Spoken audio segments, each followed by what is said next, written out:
Hey there, welcome to Beauty and the Pom podcast. I'm Kiani Mills. And I'm Andy Reid.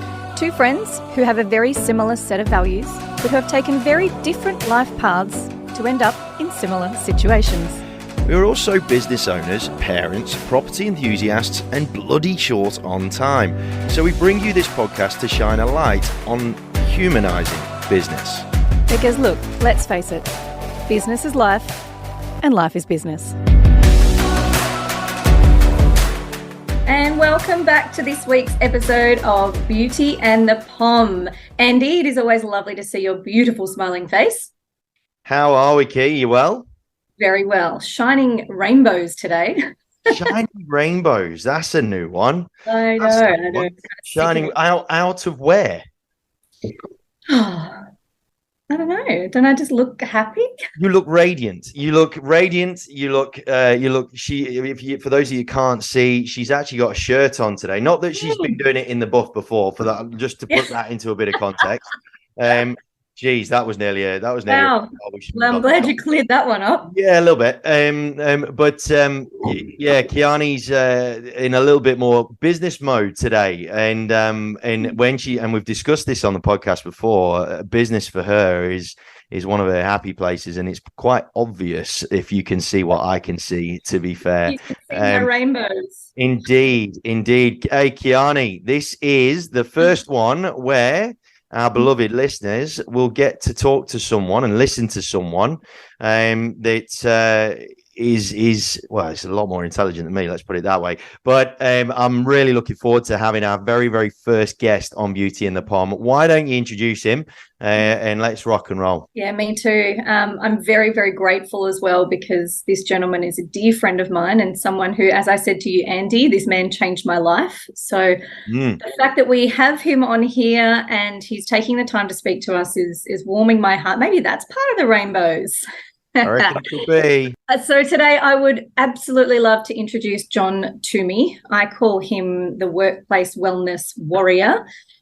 His story on itself absolutely baffles my mind how incredible this man is and what he does for others. We actually met at a networking lunch thing back in Melbourne, and it was a sea of black and navy blue suits everywhere. And I happened to be seated on a table wearing my hot pink jacket right next to a man wearing a hot pink and orange floral construction top. And I looked at him and I said, I need to know you. And we conversed very briefly. But that was the standout for me, where I went, in this room of corporate suits, this is the man that I need to meet. So, John, welcome to the show, and thank you so much for being here. Thank you, Kiani. And I do remember that pink jacket. It was a touch of grace and elegance. Oh, wow. This guy's got a silver tongue on him. I can tell you, I can see that coming a mile off. This guy has got all of the vocab down pat. Hey, John, why don't you give us and the listeners just a little bit of an elevator pitch as to who you are, who this workplace wellness warrior is, and give everybody a bit of an MO. Yeah, sure, Andy. Well, look, I've been in the workplace wellbeing space on and off for probably 38 years, probably nearly 40 years actually, and but in between that, I sort of took breaks and I went back and worked in high performance roles in the AFL, did some lecturing in unis and that sort of thing. But always just had a passion for well-being, not just fitness, but right across the board. Had a real sort of, I suppose, a passion for humanity and what makes humanity tick. And I was lucky to grow up with two incredibly kind parents who were real sort of contributors in the community, caring for other people and putting their efforts into things that were needed. And so I think that, and I suppose, my superpower in this life is to be able to take something complex, digest it, understand it, and then give it back to somebody else in a simple way that they can understand it. And, curiosity's been probably my best friend my whole life, just learning and following and never being satisfied until something really lands for me. Mm-hmm. So consequently, when you grow up in a Western science background like I did through physical education, there's a lot of times where you don't really know the answer. You're just told that's how it is. And so that really leads you into an exploration of learning, which means you can't stay inside your Western science boundaries for too long. And you have to start talking to naturopaths and yogis and Chinese physicians. And so that gave me an incredible learning. And what I found that I really loved to do was, get in front of groups of people and inspire them and teach them and, support them to sort of understand so that they could feel more empowered to make whatever changes they felt they needed to make. Then in 2008, when the GFC hit, my business sort of evaporated overnight because my traditional clients, banks, insurance companies, those sorts of organisations basically zipped up their purses and stopped all discretionary spend. Mm-hmm. And it wasn't for another couple of years till I discovered a way back into workplace wellness, and that was through safety budgets. Because in safety, they needed to spend money on wellbeing type issues. So that sort of took me into the place I am now, and I have been ever since, and a place I love very much. And that's in the, mostly in the blue collar sector, mining, construction, oil and gas, transport, those areas where we're sort of educating the blue collar workforces and inspiring them to step up and take greater responsibility for their lives. And through that passion and through sort of exploring and learning, I became more involved on a global scale. And a couple of years ago, assumed the position of global chair of workplace wellbeing for the Global Wellness Institute in Miami. Oh, wow. And just last week, I've returned from the Global Wellness Summit in Tel Aviv in Israel, which was an extraordinary event, and just trying to figure out now how to disseminate all that incredible information out into the community here in Australia. Oh, wow. And how big was the event in Tel Aviv? How many people were there?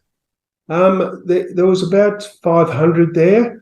The last one that I attended pre-COVID was over 700, and that was hosted by Technogym and Cesena in Italy. Mm-hmm. And so for a couple of years, it's been mostly virtual and held in America, but now sort of back up to international. So nearly 500 was a really encouraging number of people. Wow. See, I told you it was amazing. Jeez. Wowee. There's like a million questions going through my head, and I'm intrigued by all of them. Kiani, why do you, because you attribute this young gentleman here with a number of things that have benefited your life, and you've accredited some of your big improvements in your life and your evolutions to this guy.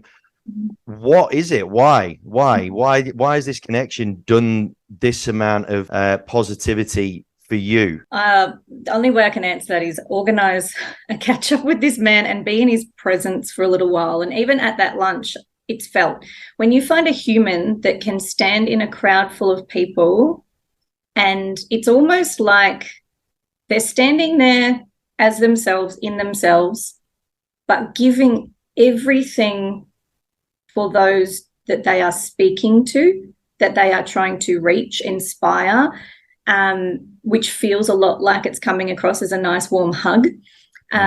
But there is a real ability, which is something that I absolutely aspire to do, being able to walk into a room and not say a word, but have other people be able to feel your genuine nature, your generosity, and that human soul inside of you. And this is why, like, those blue collar individuals who get to listen to John speak, especially in some of these remote areas that he travels to go and speak, I can only imagine the impact and the imprint that would be left on them when John leaves something like that. It's not very often that they even get to see their family, let alone have an inspirational speaker come through and really help them, and genuinely, not for the sake of themselves, for the sake of the people in front of him, want to help without any expectations in return. It's just such a pure, genuine, your aura is just amazing. I love it. I love it so much. Insane. I mean, and especially when it comes to when we're talking about those blue collar industries and whatnot, and your key focus being wellness and well-being and all that sort of jazz in what would be heavy alpha energies. I want to unpack that a little bit first off, if I can, because one big thing that I really am quite keen on unpacking a lot more via this podcast is the whole notion of culture and well-being and whatnot in different teams of different natures. I don't know, and you correct me if I'm wrong here, John. I don't know if there would be a more challenging on the surface environment to really try and make this count than a tremendously alpha male dominated industry like mining, for example. Am I right in saying that? Oh, look, I've got to tell you, the most challenging gig I've ever had, and by far the most challenging gig I've ever had, was in Wellington in New Zealand with all of the cowboys that run the international investment funds for ANZ Bank. Right, okay. Yeah. Unpack that for a minute. Why was that the most challenging? Well, because these guys, they're cowboys, and they're incredibly wealthy. They make huge amounts of money for the bank, and they make huge amounts of money for themselves. So there's a sort of a thing about them that they're a bit untouchable, and there's a profound sense of superiority amongst them, and I always found it really challenging to get through to those guys. So it was very, very interesting. My mind instantly goes to like Wolf of Wall Street kind of personalities. Well, yeah, it's a very, it's a real, hey, I'm better than you type thing. And it was really cool for me because I sort of came away from that licking my wounds and having to learn, and really learn how I could have done that better. So it's good to have a gig like that every now and then. But, the guys in the construction sites and in the mines, they're amazing, and one of the things I realized about them a very long time ago that is if, let's just say on the Sunshine Coast, a massive hurricane came through there and just smashed the place to smithereens, and there was houses knocked down and flooding and that sort of stuff. They're the guys that would be out there on their knees for 48 hours straight digging people out of the mud and trying to find somewhere where kids could have a dry bed to sleep in. That's who they are as people. A lot of them, the reason they go out and work out in remote sites is because they can't stand the superficial state of living in cities and the noise and the distraction. They do yearn for some sort of peace. And so when I connect with them, I mean, I had a funny story. I went to a mine out in a place called Christmas Creek in the Pilbara. It's a super remote mine. It's owned by Fortescue Metals. And the guys I was going to be talking to were construction workers because there's actually no people working on the mine. Everything's done by remote control, even the trucks, all driven from Perth. And this is a mine that produces $1 million of profit every single day. And anyway, these... when I arrived at the mine, it was a big journey to get to the mine.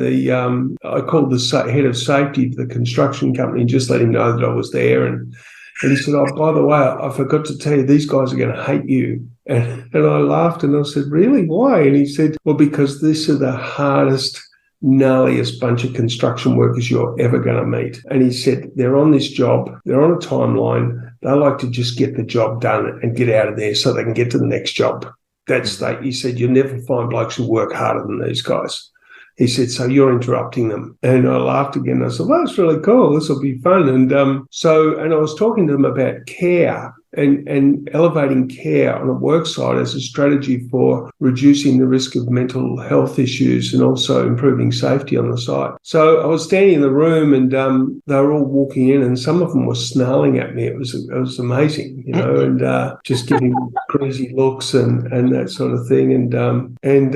Anyway, so we spoke for 2 hours, and at the end of it, probably 70% of them were very teary, and a lot of them wanted to queue up and come up and say good day to me. And tell me a bit of their story and that sort of thing, because, you know, they're good human beings. They've got big hearts, and sometimes all it takes is you just need to take them on a little bit of a journey and let them feel again. And when they start feeling, the richness in those human beings is profound. And you realise that you're not just talking to a room full of blokes, you're talking to a room full of dads. Yep. Sons, husbands, brothers, footy coaches, cricket lovers, you know, environmental, you know, people who care about the future of humanity, you know. So it's pretty sweet. That's fascinating. That and it kind of ties in with something that I really wanted to ask you about when it comes to things like culture and well-being in workplaces and stuff, because this being a podcast about humanizing business,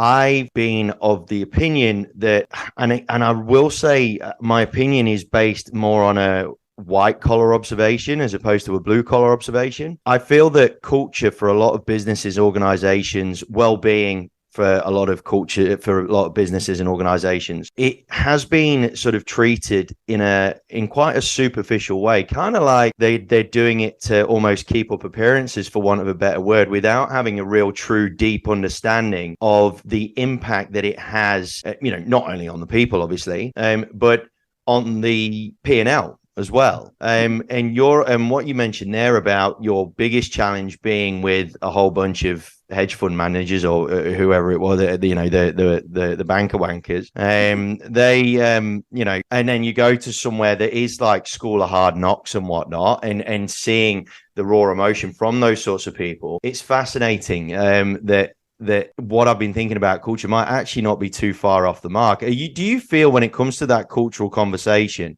that, I mean, even with someone like you being asked to come into organizations and whatnot, do you sometimes feel that sometimes you're walking into a bit of a loaded gun when you think that they might be doing it because they kind of need to? Or what's your thoughts around culture, particularly in you know, in that white collar landscape? Yeah, look, it's very interesting. There's I mean, I've been into a lot of situations and with a lot of hidden agendas running. You know, you can feel that. Yeah.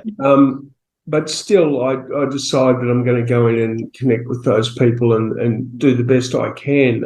You know, there's a lot of people who've got lots of grandiose ideas about culture, and there is an underwriting intention that this improvement in culture is going to improve sales, you know. But, you know, one of the things that we sort of, and I suppose really going back to something that Kiani said before, everything's head dominated. It's all sort of driven by the intellect. And, you know, when you're trying to use minds to manage minds, it's hard work. Whereas if you can support people to open their hearts, something different happens. There's a new level of sort of motivation. It's more personal inspiration that comes into play, and people start operating out of good conscience rather than I should be this, I should be that, or I must do it this way, or if I do it that way, I'm going to get recognised, or if I do it this way, I'm going to get blowback from somebody. You know, taking away all those sort of second-guessing games and just supporting people to operate from just genuine good conscience and from their own moral code. And when that happens, you can sort of see it's important for companies to compete, but why do they have to be competitive on the inside? Why do people have to be competing with each other all the time? It takes away the togetherness of the task and the project, and it stops that genuine connection that people need to be able to really trust each other and really rely on each other.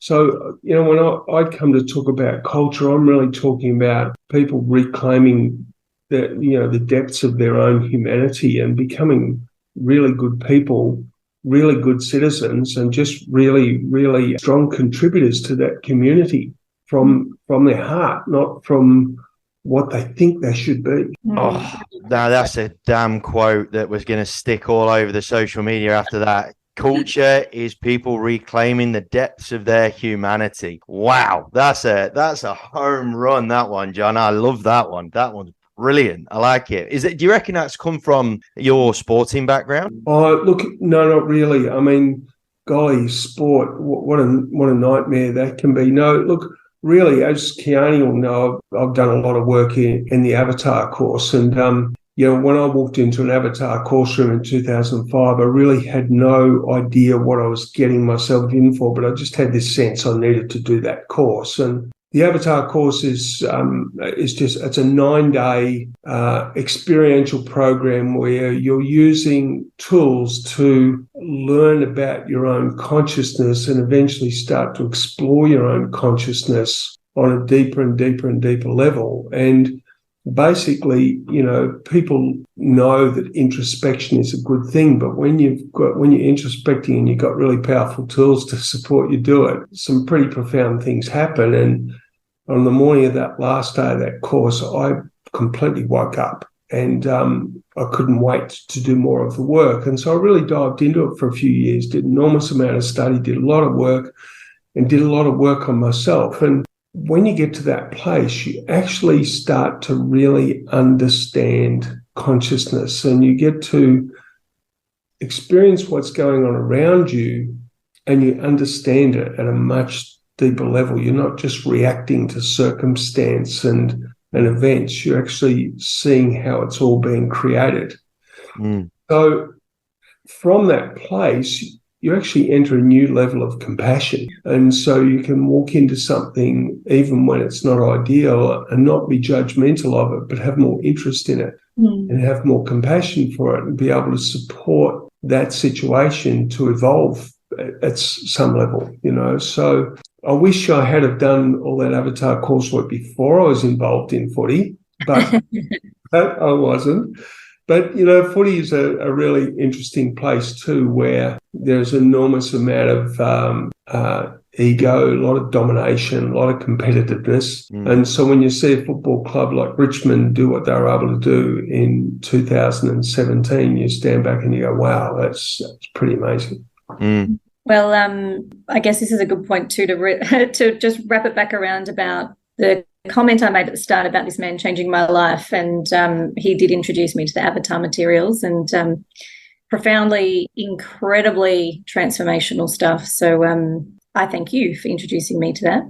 Well, it's so interesting, Kiani, but it's like that's the really cool part about it. And part of what we've forgotten in this planet, there's a lot of people like me and like you who've got a big intention for the world, and you're trying to find a way that you can do it and not get so beaten up by it.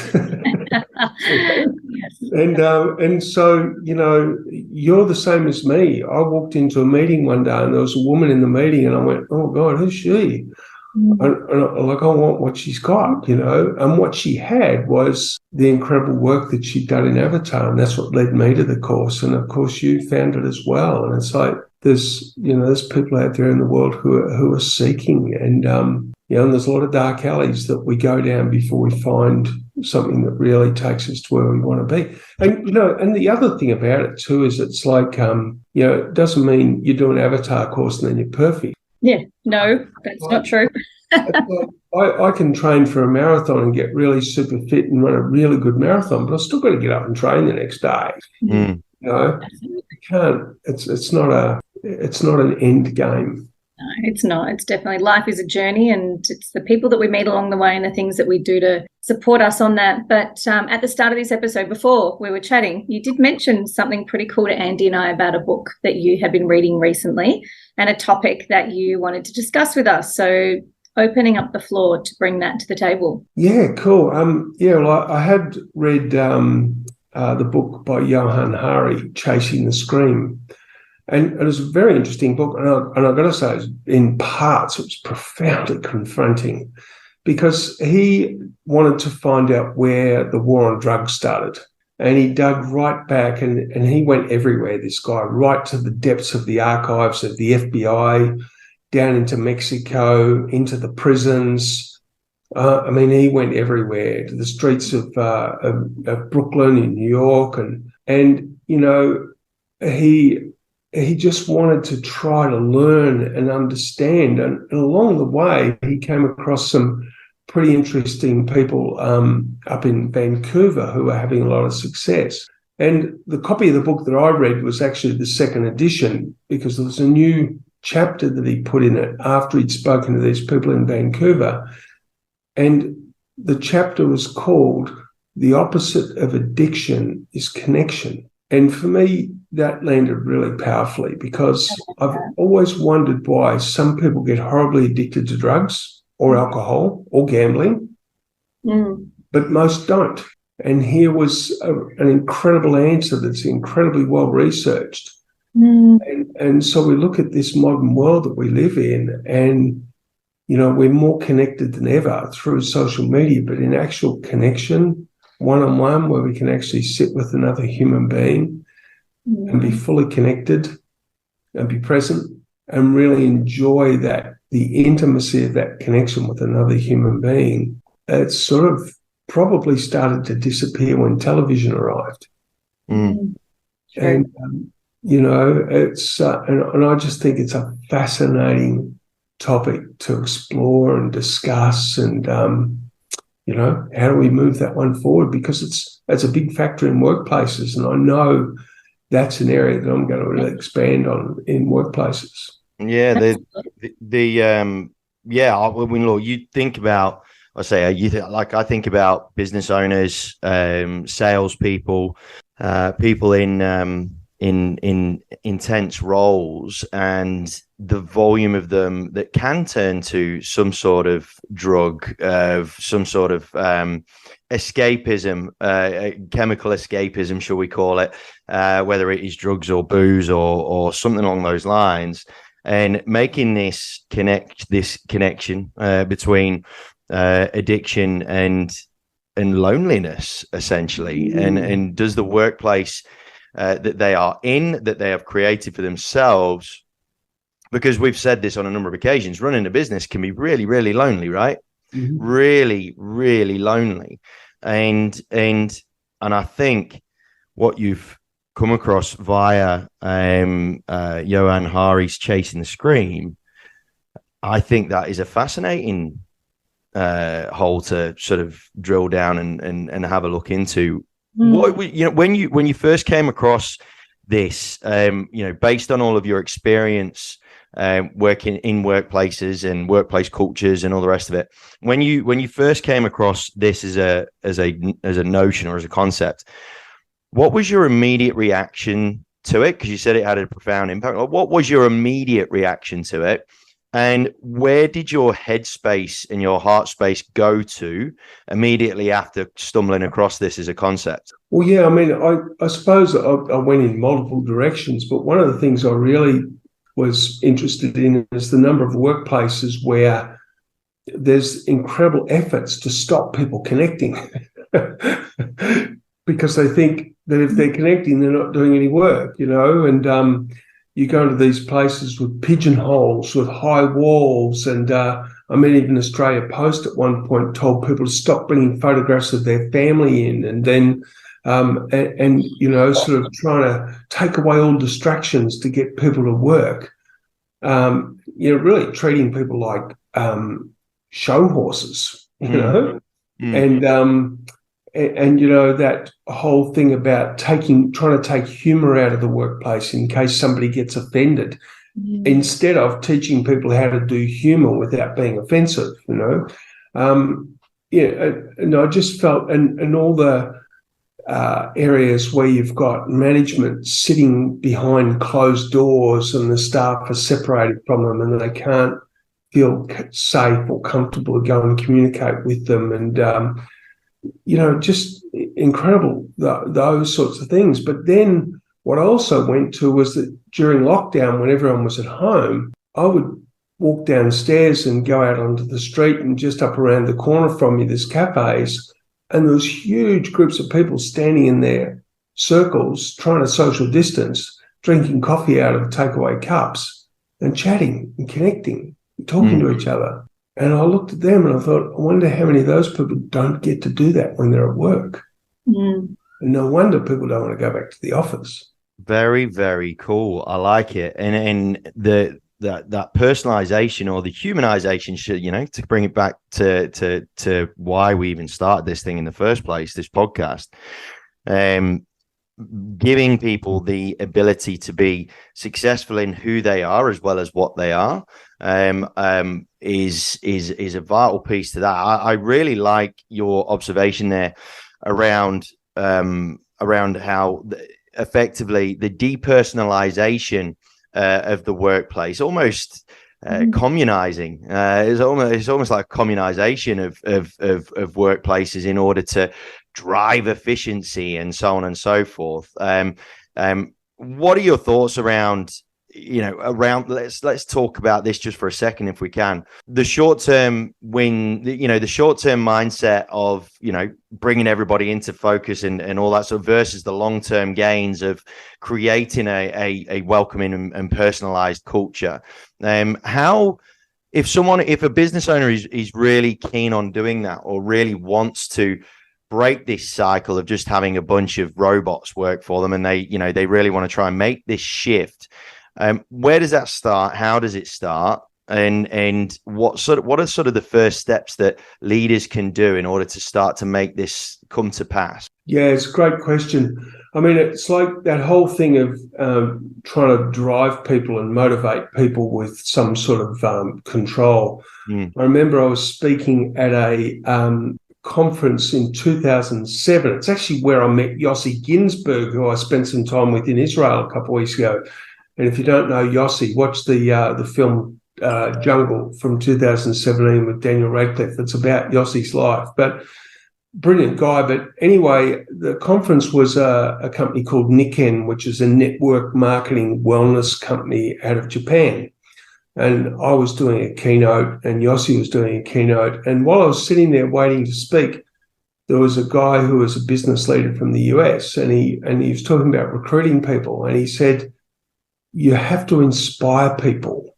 He said, because he said, if you have to close the sale to get people on board in the business, you're going to have to close that sale every single month.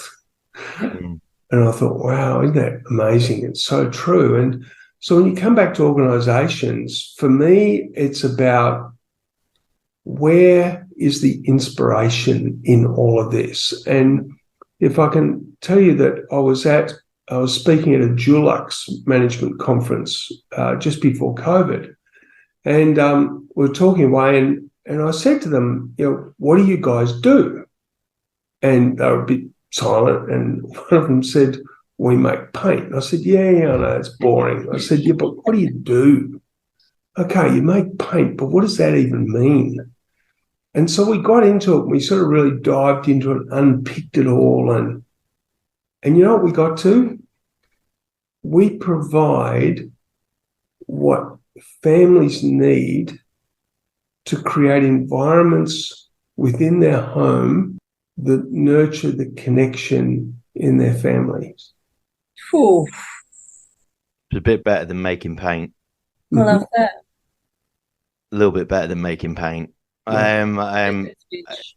But you're absolutely right. When you think about it, right? Like, bringing color into people's lives and whatnot, and allowing them to express themselves in their environment and what have you. It's a lot more profound than than obviously than what they gave themselves credit for, right? Yeah. See, then if you've got a guy whose job is just dumping bags of powder into gigantic blenders, to make paint, he knows that every bag of powder that he dumps into that blender is going to impact some little kid's life. Oh, that's awesome, man. That's amazing. So he's going to do that with a lot more care. So it's like finding that impact statement at the top, which I guess some would refer to as our mission statement or our value statement, whatever that might be. But not only delivering that to clients outside, which lots of brands are good at, and especially through COVID, social media is great for that. But it's that communication and culture piece, bringing it down to each individual employee, regardless of the role that they contribute, because without that role, that impact couldn't be had. Yeah. Well, the happiest employee I ever met was when I was 25 and I was touring the Pacific Dunlop factory in Melbourne. And I was going through the area where all the processes and all the conveyor belts and all that. And I came across this little guy, and he was covered in black crap, like he was filthy. And he had the biggest grin on his face, and he was very enthusiastic. And I said, "You're a very happy man." And he said, "And why wouldn't I be having a job like this?" And I said, "What's your job?" And he said, "Well, mate, in case you didn't know," he said, I do the final check on the tyres to make sure that they're good, you know. And he said, yeah, you probably don't realise this, but there's a lot of mums out there, and they're driving kids around. They're taking them to school. They're taking them to their sport after school. And he said, you know, that's a really important thing that mums do. And I couldn't live with the possibility that something really bad happened because there was a crooked tyre on one of their cars. He said, so my job is to make sure all those kids get to school and they get to their footy game and there's no tragedies. Oh, that's incredible. Mm-hmm. Oh, that's incredible. In his mind, he had the best job in the world. You feel valued. I love that. Mm-hmm. Right, and it kind of comes back to the point I made a little bit earlier about culture and mission statements and all this sort of stuff. How it's all been turned into a little bit of a rah-rah thing, right? But when you hear about stories like that, it shows you very clearly, very obviously, that if you have a mission statement in your business and it creates that kind of feel, then you know it's legit. You know, one thing I would say to everybody is, firstly, if you haven't got something like that, I would highly recommend, you know, if you're going to take a break over Christmas or at some stage, give yourself a second to try and see if you can discover what that mission statement is for you and your business, whether you are a sole trader or a team of 100 or whatever. See if you can find one that's of that sort of nature. And if you've got quickly, one, Andy, on that, I did a really cool task with Tony Robbins, if anyone hasn't done it, on my business mastery course. And the task was to write what you do without saying what you do. So how do you make people feel? What are they left with? And then what is the impact that you are creating? And that little exercise there, a bit like what John was talking about, was how we pulled ours apart, and without saying that we are conveyancers and we do the boring legal stuff, we were able to create a really cool mission statement. So I would, if you don't have a plan on how to do it, use that. Absolutely. And then do the test. Do the test, team. You know, check your mission statement out and see how it impacts people. See if it puts a smile on the faces that you're delivering it to. Like what Kiani, I mean, you didn't see that. You know, as John was saying that story, Kiani's some grin just went like ear to ear, right? And we're talking about some dude checking tires. So it's profound how that sort of stuff can have a real deep rooted impact on the value that you feel you're bringing, but also that internal motivation that John's alluding to, that again, lots of people try and give you that sort of 5-minute motivational video on YouTube, a little bit of dopamine and whatnot, and on your way, as opposed to that forever burning flame that stays in you for the whole of your career. John, when's the last time that you've been, and this is real 90-degree turn here, but I just feel like I would like to hear this from you and how you handled yourself. When's the last time that you really doubted your own direction? And because you seem like such a centered, grounded, you're very much affirming what Kiani's opinion is of you, by the way, is a little FYI, is it from my point of view. But when's the last time that you really doubted your own direction? And what were the things that, and what were the thoughts that were going through your mind and through your heart, in terms of getting you through that? Because right now, in business land, there's a heck of a, and for employees that are fearful for their jobs. You know, I mean, chatting to one of my mates in the UK that's in manufacturing, and obviously manufacturing in the UK is on its arse, and he's fearful for his job. And there's a lot of fear around people's direction right now. When's the last time that you were faced with something like that? And what were the sort of steps that you took to help you to navigate your way through that storm? Yeah, it's a great question. Probably, I mean, there's two that come to mind. The first one was early September 1999. I was high performance management at Richmond Football Club, and I got fired along with most of the rest of the footy department. And so there I went to something that was quite comfortable, good pay, and all of a sudden it was gone. And so that left me in a place of sort of scrambling to try and find another job in footy, and I did that for a couple of weeks. But, I knew in my heart that that wasn't where I needed to go. So in actual fact, what I did do was take a really huge stretch, and I went home and I said to my partner, let's get out of Melbourne. And a week and a half later, we bought a house at Red Hill down the Mornington Peninsula. So not only were we taking on a mortgage, but I had nothing to go to. And, that really meant that I had to just kick myself in the backside and create and get back into my work in workplace wellness and doing speaking and that sort of stuff. And it was a tough grind for a long time, but boy, did I love living down at Red Hill, and what a great thing that was for my kids. So really, I took myself from a place of being vulnerable to a place of being extremely vulnerable, I suppose. But part of me always has that trust that things are going to work out. The other time was when the GFC hit in 2008, and my business just evaporated into thin air, and I realised that I couldn't even rebuild my business at the time. There was just nowhere to go. So that was really, really tough. So I decided to put more attention on delivering avatar courses and working in that space, and continuing to stay open and continue to explore where the next direction was going to be. And it was very funny. It came from a friend who owned a blast and drill company up in Emerald in Queensland, and he rang me up one day and said, what do you know about fatigue? He had a fatigue problem in his blast and drill guys in the mine site. So, I think part of what really keeps me going is this faith that we as human beings, we're pretty good creators, and the time that we create the best is when we're out of options. We've got nothing to fall back on.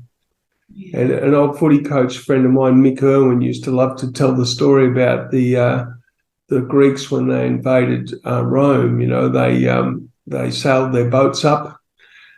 They got off their boats and they charged, and they got the hell beaten out of them. And they retreated to their boats and went back out to sea to lick their wounds. And when they came back into the beach, the general said, right, burn the boats. Right. And they won the next battle, So yeah, I think that's, for me, is the thing, that knowing that when you cannot see what's ahead and you can't see any options, that's the time to just hold your course and don't lose your cool, because it's going to come. It's a really interesting one, that, because I think when it comes to, particularly in the likes of, commission roles and whatnot, and people talk about, or when if you're thinking about starting your own business, there's always that advice of, if as long as you've got a safety net, you'll never fully commit. Right. And I think that's what that alludes to is, or highlights to a much greater extent, is that as long as you've got a plan B, you'll always have at least half a toe out of that path of commitment. That's a really, really interesting one. The other thing I wanted to highlight there with what you said, John, was, and I think this is something that this is a new little discovery for me. I think there's two different types of vulnerability. There is the self-inflicted vulnerability, where you go into a place with a conscious awareness of the fact that you're going to be vulnerable, versus that externally forced vulnerability, where you get whacked with getting fired from your job or whatever the case may be. But I think as long as that vulnerability, if that vulnerability is owned, like what you did with Red Hill, you almost put yourself, well, you did, you put yourself in a worse position realistically. But in doing so, and in taking control over that decision, you made yourself feel a lot more comfortable being in the space you were in. Is that right? Well, absolutely. Well, I think that I was given a fantastic definition of vulnerability by an avatar trainer once. And it was gobsmacking, really. And the definition was being in a position where you have absolutely no idea what to do next and being completely okay with that. I like it. Oh, I love that so much. I like that a lot. There you go. There's another tile, social media team. Yeah. I even take note.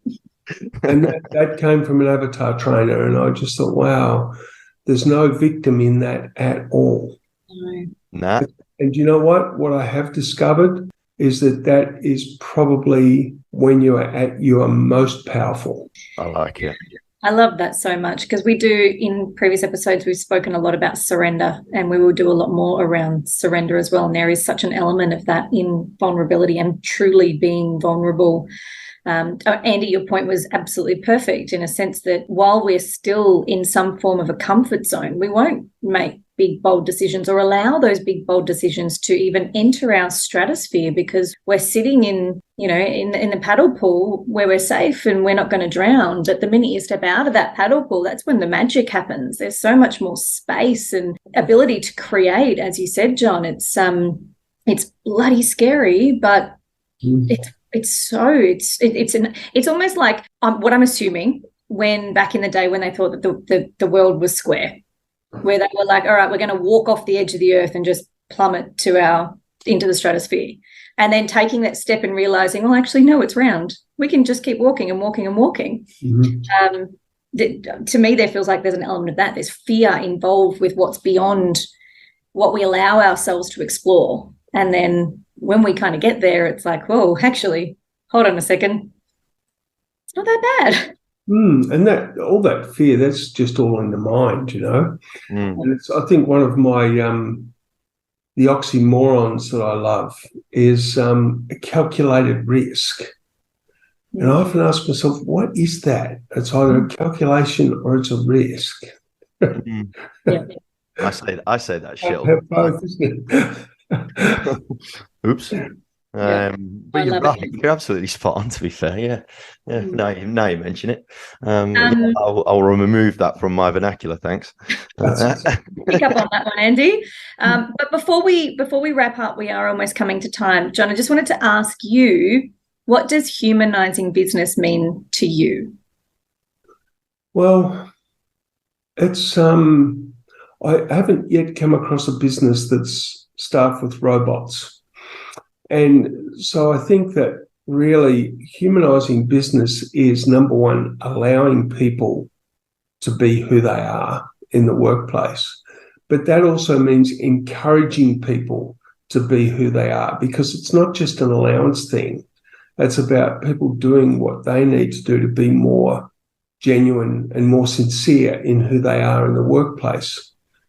Then, creating and I suppose evolving an atmosphere where people are encouraged to contribute and say what they feel. They say that if you've got people in the business who are the sensitive ones, the feelers, they're the ones you need to listen to, because they're the ones who pick things up that others don't pick up. So really creating a community of people that can come together and contribute their own unique talents and their own unique strengths towards moving everything forward towards the intended goal. So you're not a group of soldiers who are trying to break down a wall. You're a group of people who are trying to create something and connect with a marketplace that also comprises other human beings, So, I feel that that's the thing, and really honouring people for what they have, but it also takes a lot of education to re-educate people back into what it really means to be a good human being and what it means to serve for something bigger than yourself. And I think, you know, as you will have read in the books that Harry Palmer wrote, where he's talking about relationships, Kearney, he said, you know, for a relationship to work, you've both got to have something that you've got your attention on that's much bigger than the relationship. And the same thing with organisations. It's not just about creating a product or a service. It's like, how are we contributing to the betterment of humanity? How are we making the world a better place?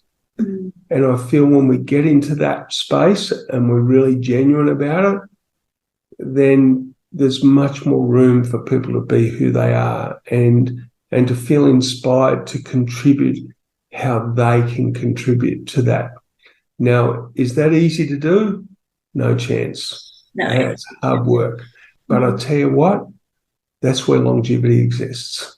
Yeah, absolutely. Well, thank you. That was perfect. And that you're right. You know, look at companies like Apple. You know, they're much bigger than themselves. And I think if there's anything that listeners can take away from this today is having a little self-check in on your own humility, and the world is bigger than just you, and how can you contribute to it as opposed to how can the world contribute to me? Yeah. That little determining factor can change the way that we hear an argument, read a text message, respond to an email. You know, not everybody is out to get you, and sometimes we need to remember that the world is bigger than just us. Yeah, and I think it's really cool to remember that if I have a reaction to you, that reaction didn't come from you; it came from me. Yeah. You know? And so there's learnings in that, you know, and I think for the leaders out there who might be listening to this podcast, you know, if we can reflect for a moment on the life of Queen Elizabeth. During these last few months, I did a lot of talking and a lot of exploration around power, because we've seen how so many leaders across the planet have become a little intoxicated on their own fumes and have tried to lead from a place of domination.